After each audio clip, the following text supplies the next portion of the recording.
All right, good afternoon, everybody. Thank you for coming here this afternoon to our press conference to report on the results of the mold testing that we had done. We came to you back in September with this litigation about the mold, and we held a press conference because the trial court was refusing to do certain testing. The trial court had indicated that the courthouse was safe, that it was a fine place for people to go work, that people could go into that building, whether you be employees, whether you be jurors, or whether you be litigants, that you could go in there and get justice in a safe manner. We fought. We fought with the trial court for the last 6 months to get testing done that the trial court not only refused to do, it neglected to do, despite knowing all of the illness that was going on in that building.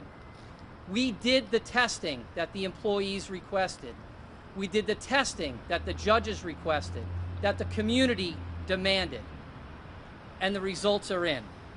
We pulled up the rugs. We went behind the walls. We got the answers, and it's unequivocal. That courthouse is littered with dangerous levels of toxic, cancer-causing mold, and it is not safe for the employees or members of the public to enter that building for any reason. We are hereby demanding again and requesting for the safety and health of the employees of that building and for members of the public and for the Western Mass community that that courthouse be closed immediately. And with that having been said, I'm going to turn it over to my co-counsel, Laura Mangini. Thank you again, everyone. We just wanted to briefly go over the results of our expert testing so that everyone is aware of what was found in that courthouse. Inspection and sampling took place on February 7th and February 8th of this past year.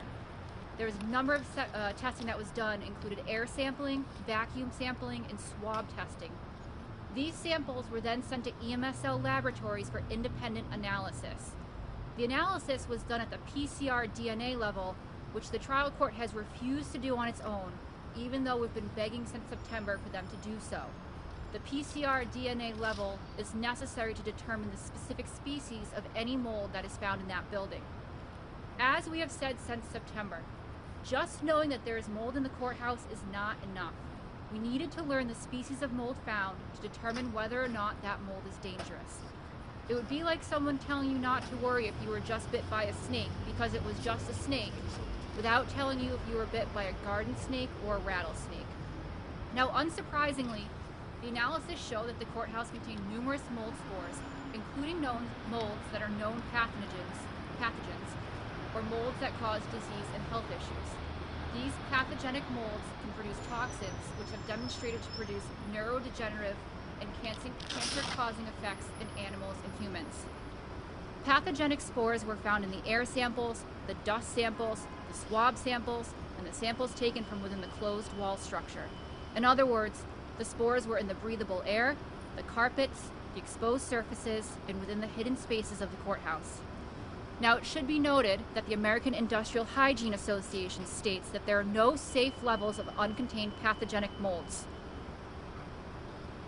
In this case, our expert found pathogenic spores in one of the air handling units that provides air to approximately 25% of the occupied courthouse. Spores were also found in a separate duct of the same air handler that had fiberglass.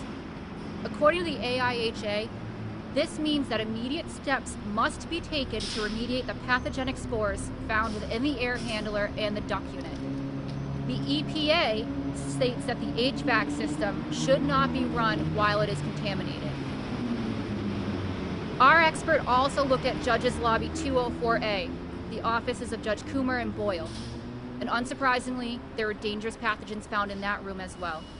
Studies have shown that the pathogens found in room 204A is one of the most dangerous species for humans in infected rooms, owing to the toxic and carcinogenic properties of that mold. An extremely high concentration of pathogenic spores were also found in dust samples in the lower level of the building, which indicates a widespread distribution of large numbers of pathogens. Therefore, prompt steps are necessary to contain and remediate the airborne and surface mold through the courthouse. We also did behind the wall testing, which again the trial court has refused to do, even though we've been begging for it since September. The behind the wall testing also showed significant numbers of known pathogens, indicating that mold growing conditions likely exist inside these hidden spaces behind the walls. Additional invasive investigation behind the walls is necessary to determine the extent of remediation, if at all possible, and if necessary. Now, dust samples that were collected throughout the building were also analyzed on the ERMI interpretation scale. These levels all came back except for 2 at a level 4, and we have these results. If you'd like them, email me after, I can send them to you. This means that there's a high level of moldiness found in all of the dust samples, and further investigation is required to determine the source of that mold. The spores from these dust samples can become airborne during normal activity and also during cleaning. Now finally, our expert also compared the outdoor air samples with the indoor air samples, as the trial court did in September, to determine whether or not the outdoor samples were actually similar to those found inside. He found that the indoor air samples show that there's a larger quantity of indoor air mold spores than outdoors, and more importantly, that the fungal species are significantly different than the fungal species found outside. In other words, there's more dangerous mold spores found inside the courthouse than you find in normal everyday outdoor air. An exponential increase of mold, including pathogenic mold, is occurring within the courthouse. The simple truth is that this courthouse needs to be closed now. The people of Western Massachusetts cannot wait another 2 years for the trial court to try to find a new building. We as a community should not be forced to choose between our health and justice. And at this time, I'd like to turn it over for any questioning that anyone might have. Is there any indication as to how long those conditions had existed? We don't know. We only know what we found as of February, but again, this is the first time that testing was ever done there. So I think it's safe to assume that that mold has been behind the walls for a while, and we know that back in the summer of 2021, there was visible mold all over the courthouse, and people have also been getting sick in that courthouse with neurodegenerative diseases and cancers for decades. The renovation plan includes new windows, a new roof, and a new HVAC system. That's clearly not enough to combat what is going on, what you found. And would you say that? We do not believe that is enough, and more concerning is that they want to wait at least 2 years before they even plan to start those renovations, meaning they want people to stay within that courthouse for 2 more years at least. Additionally, they have not even decided if they're going to move people out of the courthouse when they do those renovations. We've been told that they're doing yet another study to determine whether or not they can somehow do those renovations safely with people still in the building. So the fear is that all that's going to do is pick up even more of this.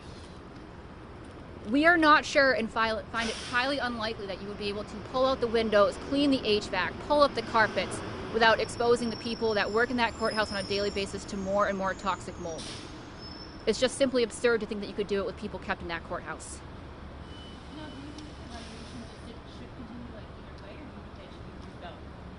We are pushing for a new courthouse because we think Hampden County deserves a new courthouse. However, in the meantime, there are emergency interim measures that need to be taken to at least bring the courthouse to a level of safe occupancy so that people can work there.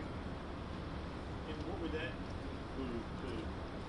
Closing the HVAC system until it's cleaned, remediating all of the black mold that's found throughout the building, doing additional testing to find out where dangerous toxins are also contained and remediating those areas. Those are the ones that come immediate to mind. In the meantime, what are you telling your clients,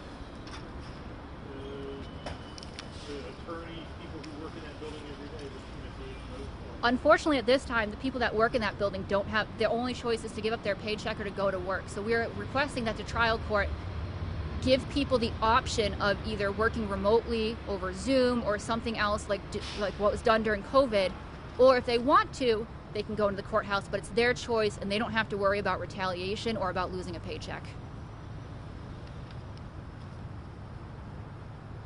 Any other questions? Cheryl, you talked about how this is going to impact operations for your office. Sure. Hi, I'm Cheryl Cokie Rivera. I am the Register of Deeds. we, as soon as we saw the mold earlier, we walked out, obviously, with the district attorney. We still had some people in the building because we have some, in our plan department, the printer and some of the equipment we couldn't move because our space is very, very small.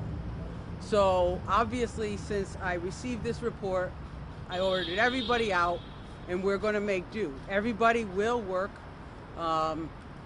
Unfortunately, some of us are at Dwight Street and some of us are at Westfield.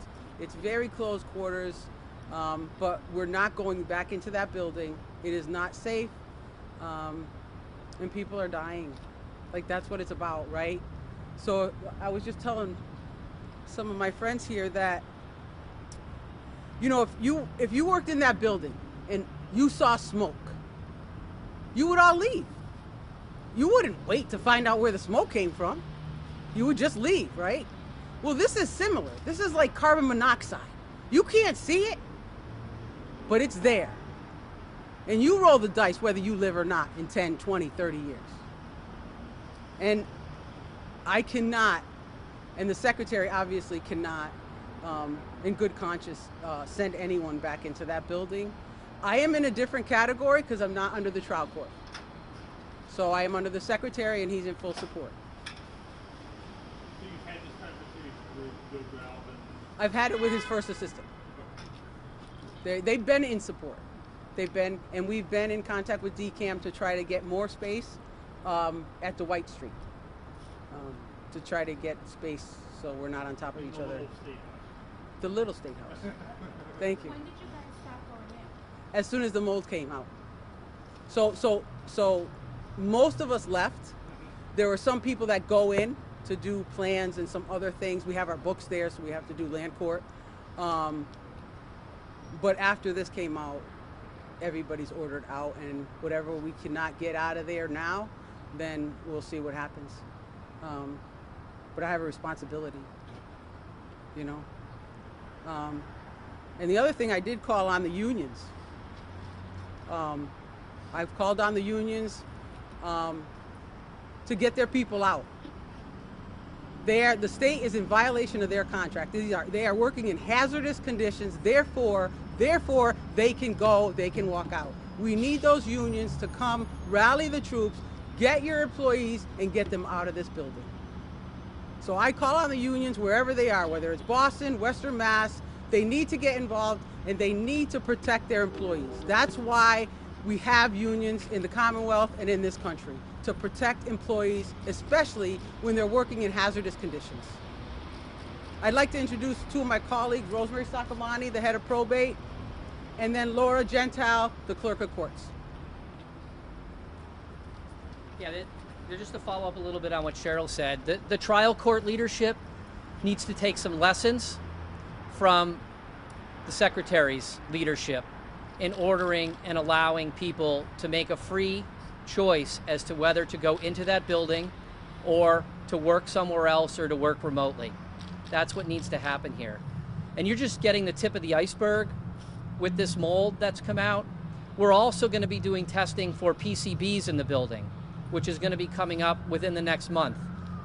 We know for a fact that because of the time frame in which this building was built, that it is highly likely that the building materials contain PCBs. That includes the building materials that it was built with and the caulking in the windows. And we know, just from the pictures, from this case, from the complaints, from the repairs that have been done over decades of time, that these windows are no good, that there's leaks throughout the building, through the roofs, through the windows, which logically means that the caulking has deteriorated. If that caulking contains PCBs, as we expect, it is highly likely that at some point in time, if not still today, that PCBs were in the air within that building. And we're going to be testing for that as well. What's your advice to people who have in that courtroom, like got to fight a parking ticket or I wouldn't go in that building. I would seek a delay. I would seek an extension. I would try to go to another court. I would do anything that you can do other than put your health at risk. You're making a choice as to whether to go in there and get justice or whether to put your health at risk every time you walk through that door.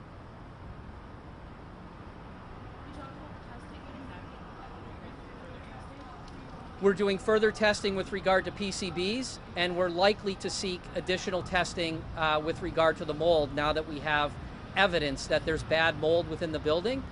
The recommendations are, as you heard from Attorney Mangini, are to follow up and to figure out why is there mold in the building and to get the sources. But we know that mold comes from moisture, and just based on the DCAM report that you've all had a copy of, and the fact that there needs to be new windows, and there needs to be new rugs, and there needs to be new HVAC, all of those things suggest that there's so much moisture in that building on an ongoing basis that the mold is either, even getting rid of the mold, unless you fix where the mold is going to be coming in from, it's just going to keep coming back in. So you can fix it from the inside, but if you're not fixing what's coming in from the outside, you're just going to continue to get mold over a period of time. So from our perspective, the building is really just needs to be either torn down or completely replaced. The amount of money that they plan to put in this building to make minimal repairs, leaving aside functionality of the court issues, court operations, technology that really needs to be improved in the courtroom, you're looking at a number to get a modern day courthouse that's well in excess of what the cost to repair would be, in our opinion. Western Mass and Springfield deserve better.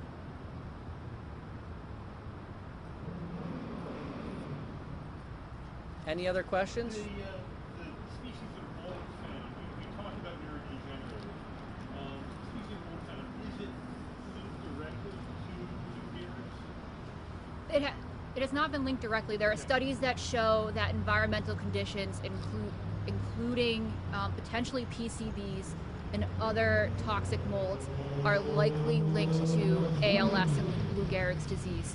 But the molds that are found do have neurodegenerative consequences, and of course ALS is a neurodegenerative disease. So